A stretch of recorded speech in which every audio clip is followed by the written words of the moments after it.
This is Justin Case of America Newscape, honored to be joined by Bryan Herbold during this Teachers Appreciation Week, sharing a few perspectives. Hello, Bryan. Welcome to America Newscape. Hi, Justin. Thank you for having me. It's great to be here. We're excited to have you, and you deserve to be here. Damn it. Okay, Bryan. That's very nice. Okay, That's very nice of you. okay, Bryan. Let's get this started. What inspired you originally to enter teaching? I actually started partially because my dad had developed some issues that weren't part of an average kid's bringing up. He had some problems that led him to being a disabled American veteran, and I figured what I would do is I would learn as much as I can about psychology and child development and try to help myself while eventually helping others. And so I became a teacher based upon some really good educators that I had, and actually because I had some pretty, not so good educators, I was able to take that and try to, develop myself to become somebody who the kids would understand. I could get them to, really follow through on a lot of different concepts and hopefully to try to enhance their lives. That was really the goal. Well, and a noble goal, and I actually had a chance to meet your father and certainly found him to be a wonderful human being, and I considered him a friend, and that's quite an undertaking, and it's a beautiful tribute to him when you stop and think about it. Yeah, he always taught us to be fair. He taught us to the rules of games. He loved pool and pinochle and playing cards and basically he let us know that if you didn't play by the rules, it really wasn't the game that you were trying to play. So he developed in us a spirit of competition, but also a spirit of doing the right thing. And he had some issues that I tried to make sure that I kind of honored and let let my students know that I was going to be there for them in every capacity, and academically I was going to try to take them from wherever they were at least a year in education, if not more. Well, I think when you impact a student, that carries with them, especially if you impact them positively. Right, right. I feel like 80% of my students had a fantastic experience. They really enjoyed themselves. They did a great job. I was able to take them and help them grow. Um, I was a special ed teacher in the high school ranks, and some of the students were, they didn't necessarily want to be there, Right. but they were, the state mandates that they get an education, and part of my responsibility was to take those kids and help them realize that they had a lot going on. There was a unique talents package that they had just ready to be accessed, and they needed to figure out what those skills were, and also to realize that this was just one step in their lives, and if they could work their way through the struggles of high school, then a lot of the rest of it would be a lot easier. So getting them there every day, getting them on time, having them prepared, physically, emotionally, spiritually ready, making sure they had a little bit to eat so that when they started, they were ready to, get on board with the program. And it was one of the toughest jobs that I'll ever love was being a teacher. It provided me a lot of opportunities for creativity. It provided a lot of interactions with students for me to be a caregiver and a helper to guide them in their journey, and also to provide them some great academic experiences that they may not have gotten in other cases. My job, I felt, was to really enhance the pragmatic application of what they were learning. A lot of students get a short little kind of idea about something, and I always used to say it was like a skimming stone. They would kind of hit, oh yeah, I know all I know all I need to know about photosynthesis, or I know all I need to know about whatever the topic was of the day. And they would be like skimming stones. They would hit the top of it and never really dive deep into the academic part of it. So I always felt like my goal was to get them to be cognitive students, be pragmatic in a lot of the applications of what we learned, so that it'd be a real life example for them of what they were doing. So the goal was for it to mean more to them. A lot of people, why did I have to take that, that algebra or calculus class, and the reality is we as teachers don't really know what the students are going to become. So we really have to give them as many opportunities as possible, because they may discover that they love something, and they can, that could be their career, or avocation, or whatever. It might be just something that becomes a nice hobby for them, and later on. Well, for those of us that love and respect teachers, I hope, and we all understand that you're not in it for the money. There'd be 10,000 easier career paths. But I would have to believe that your students recognize that you were there for them. I would love to think so, and I do believe that, like I said, really, the majority of students know that you're trying to help them. You're not there to, be their big brother, or, in a lot of ways, you're not there to be their counselor necessarily. You're there to provide information to them so that they can do better academically, socially, and they can do better when it comes to finding work. The high school students, they're right at the kind of the precipice of them starting their job careers. And I taught a lot of students in like small mining towns of Arizona, and a lot of those students just wanted to go into the mines, which is fantastic. A lot of great work to be done. I taught for several years at a school in California that became one of the magnet schools, and those students needed a lot of work in the technological fields, which was fantastic. I taught at a very affluent school district where a lot of the students had watched a lot of real estate programs, and they were going to become real estate agents, and they were developing houses, and they were going to flip houses and do all those things that they see on TV. And it's kind of amazing the way the kids interact with social media and some of the television programs out there. So they'll take bits and pieces and concepts, and that's what they want to do. And that's fine. They may end up being what their parents wanted them to do, or they may find a different track. It's just there's so many avenues for them to get to where they feel real happy about what their life choices were. And so one of my goals was to help them, develop skills to be conscientious consumers, and not necessarily believe everything that you hear or see, and be able to do the research so that you can develop the skills necessary to make really good choices. Um, it was daunting sometimes, but the results were really amazing and fun to watch. I had a lot of kids come up to me, you know, 15, 20 years later, and say, Mr. Herbold, thank you very much for what you're able to teach me and inspire me. And at the time, maybe that student was not doing the best job they could, but it took a while for them to realize that we were there for them, and they would come back. And that was such a joy as a teacher to have students come back and tell you that you inspired them positively to do a great job. When I look back at my education, and I look back at the teachers that I found were more or less tyrants, in my opinion, at that age, those were some of the best educators I had, because they took the energy and the time to provide the information and demand the excellence.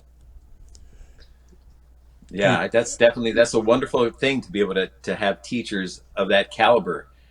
And as a teacher, I always strive to be ultra super prepared, have answers to their questions, but also develop in them the spirit of looking for those answers.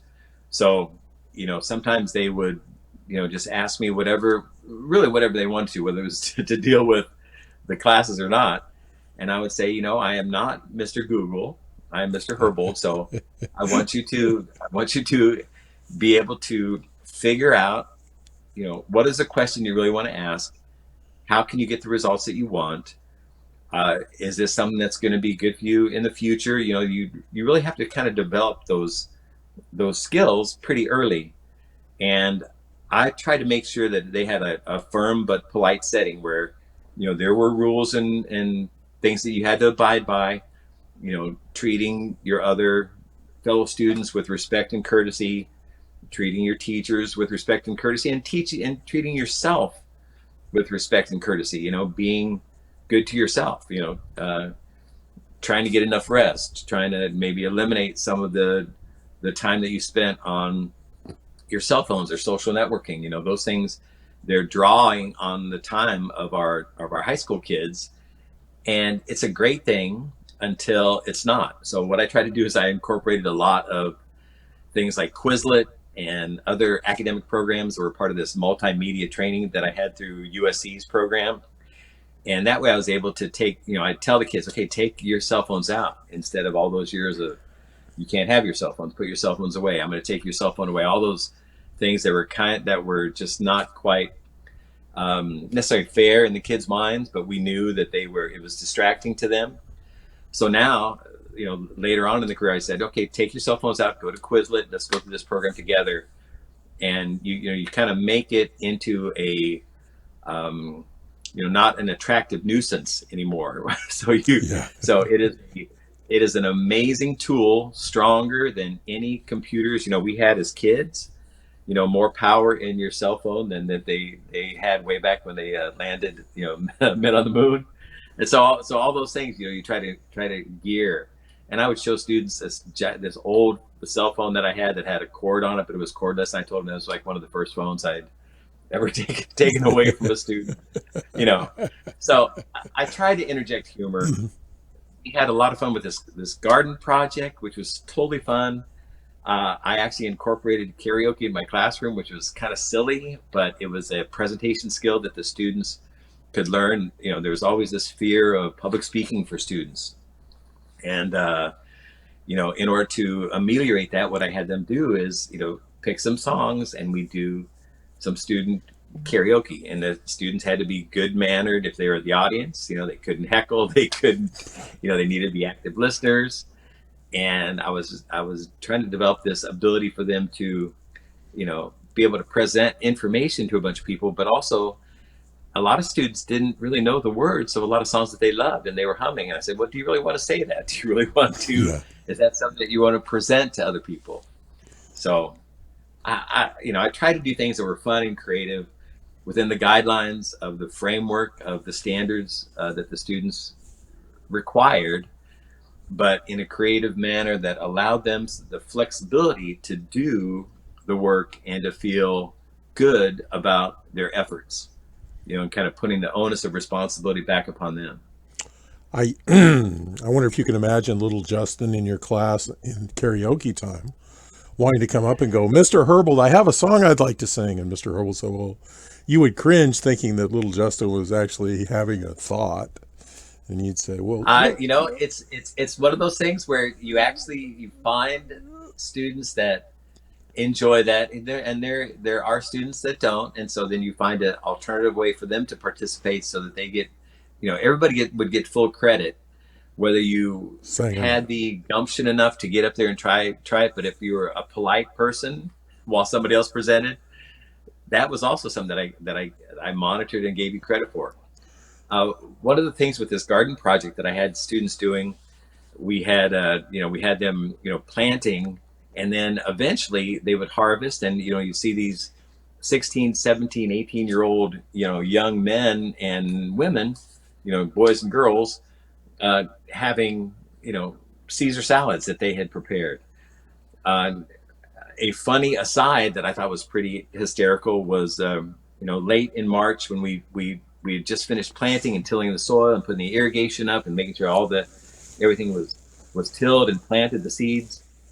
And the next couple of days, what I did is I went to Ralph's, and in the morning I picked up bananas and tomatoes and and carrots and celery and broccoli and fruits. And what I did is I planted those and distributed those all over the garden. So when they came to school in the morning, they went right up to the garden, and it's like, oh my God, Mr. Herbold, how did this happen? This is amazing. This is fantastic. And then I would say, well, what is the date today? And he goes, well, it's the 1st of April. Oh, it's the 1st of April, Mr. Herbold. And it was only about, maybe took 4 or 5 minutes for them to kind of figure out what was going on, but it was just enough to kind of let them know that, you can have fun in education. You can do things that are creative. And then, of course, we washed all the vegetables up, and I gave them a little, vegetable party, whatever. But it's just some simple things. We even did a barbecue at the end, like a culminating activity at the end. If they had earned all the credits that they needed, they would bring their own meat that was marinated. We kept it at the right temperatures. We kept everything, cool, and I taught them, really basics of barbecuing, so that that's a pragmatic skill that they'll learn. Things had to be kept cold. Things had to be hot enough to cook and take care of any, foodborne illnesses or whatever. So a lot of responsibility, but we were able to harvest what we had made and enjoy those as a group. So it was almost like developing a family activity, and that was fun for me as well as all the kids. To the point where the kids would start inviting, other students from other classrooms, and it was very fun, very fun. Wow, cool. Excuse me. One thing you said, you talked about the mining student community, or the students from the mining community. They actually knew what they wanted to do in life. What a luxury in itself. I mean, I'm sure some of them were third generation miners, and I assume some of them are just about retiring from the mines these days.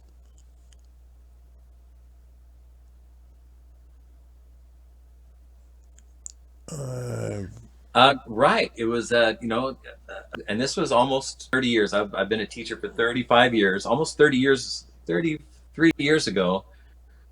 The students were making 15, almost $20 an hour just in the maintenance part of the mine, not really having the other skill sets. So that was like a starting position, and a lot of money for the students and to be made. So, for them to develop those other skills in understanding some of the things that were required of us to teach, that was kind of difficult, but I was able to explain to them, it's like, well, this is something that you may be able to use at some point in your life. Use it tomorrow.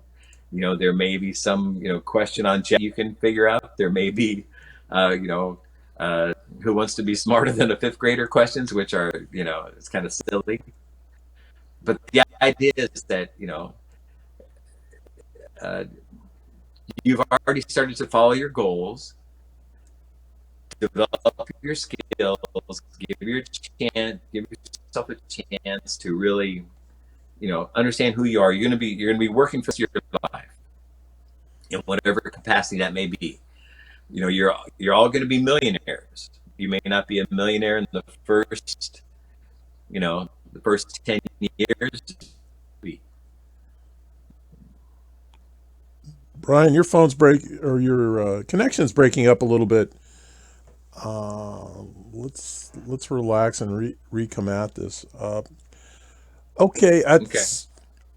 so when it comes to judging the rewarding or how much reward you got from your career, which you recently retired from, I can't imagine. It's got to be a wonderful feeling at times. I really, really enjoyed being a teacher. I really loved it, but it was some of the most stressful times that I've ever had also.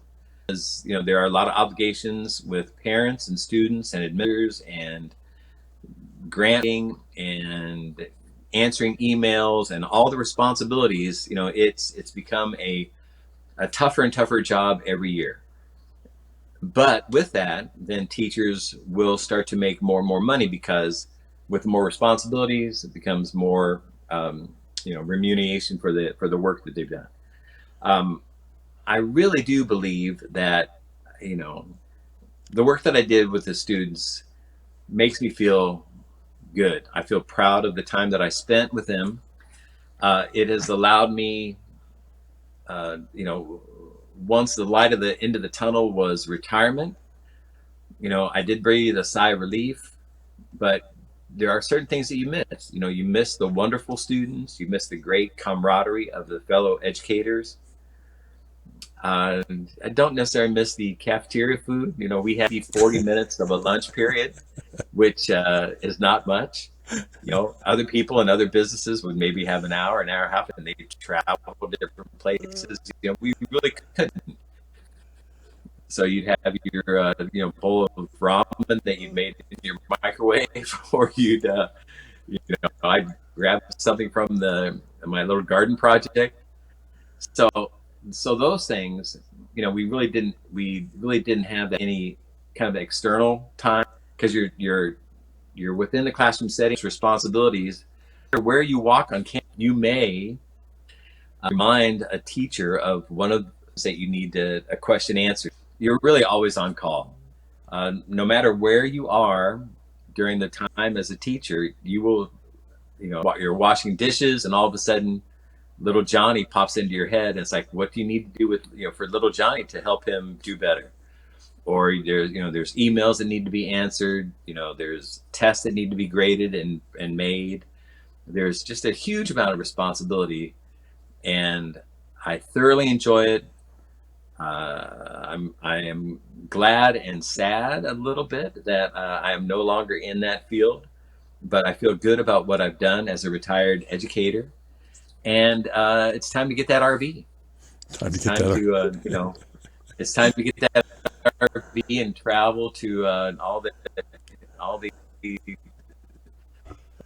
lands of the United States that I've been talking about for years. So it's kind of fun. And when I travel, actually, I notice teachers. I was just in Tucson, and I noticed a small group of teachers, and there was just really something about them that made me realize that they're teachers. So I went up to them. I said, "I'm polite. You look like you're having a good time. Always questioning and kind of getting a chance to unthink." So uh, I looked forward to traveling and seeing a lot of the things I've been talking about and spending quality time as a new grandpa. Yeah. Well, So most people don't realize, most people live in communities where around every corner there's a Starbucks. But Brian moved to a community where you can't go a half a mile without seeing an RV dealer.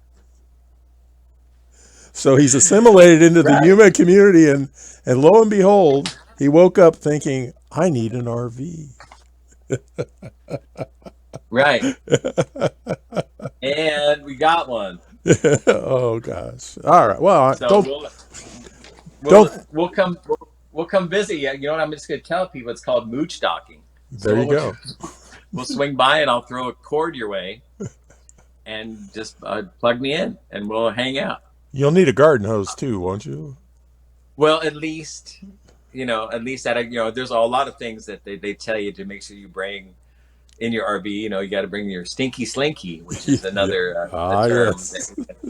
So there's a lot of things that we need to work on. So and if you need a hobby, uh, get an RV. Because it's one thing that you'll continually learn. But a little bit of solar power. We got the internet. I may go blogging. You may see me blogging. It'll be a RV Derzane There you go. or RV Viderci. You know, bro. Okay. Well, those are bad. Those are almost like bad dad jokes, but they're bad teacher puns. There you go. Hey, but one thing you really you reinforced in my mind is most teachers go to bed at night with students on their mind, and they wake up in the morning with students on their mind because they're trying to accomplish and advocate for those students. Exactly. Yeah. It's you really. you really, sometimes you almost feel like you care more than they do, but that's not true. You know that they are doing the best they can for the most part, and you'll help them to the best of your ability. And I think the parents, every parent wants the best for their students, and we as teachers have a real sacred responsibility to treat those students as if they are our own and help them to the best of our ability. And that is one of the joys, and it can be one of the heartaches of teaching, but it's really a pleasure to you know follow through with kids and see what they become. We really don't know, from the when we see them, they're young people, whether they're 13 or 14 years old, and when they graduate, they're 17, 18, 19-year-old adults. And it's amazing that time frame in the high school parameters. I mean, I've been to you know 36 years of homecomings and dances and proms and graduations and summer school. And as a teacher, you get to see all that kind of cyclical behavior that happens, first couple of days of school, budding relationships, homecoming dances, breakups, all those things that happen that are traumatic for a kid. You just kind of watch and just try to make sure, see where you can help along the way. Try to help the students kind of move forward and become better people. And I think sometimes it's just simple as asking them how their day is going, or talking to them about their family members. So you're developing those relationships that are just they're nice, they're friendly, and they're helpful. And always remember that you're academician first. You're trying to provide a teachable moment. And a lot of students will give you those on a daily basis. So take that teachable moment and make it the best that you can be. Enhance the spirited lives of America's youth. That's cool, Brian. Do you have any final thoughts for us? I mean, we could talk all night, but why don't you kick us away with some final thoughts that we should hold close to our heart? Uh, you know, Teachers are people too.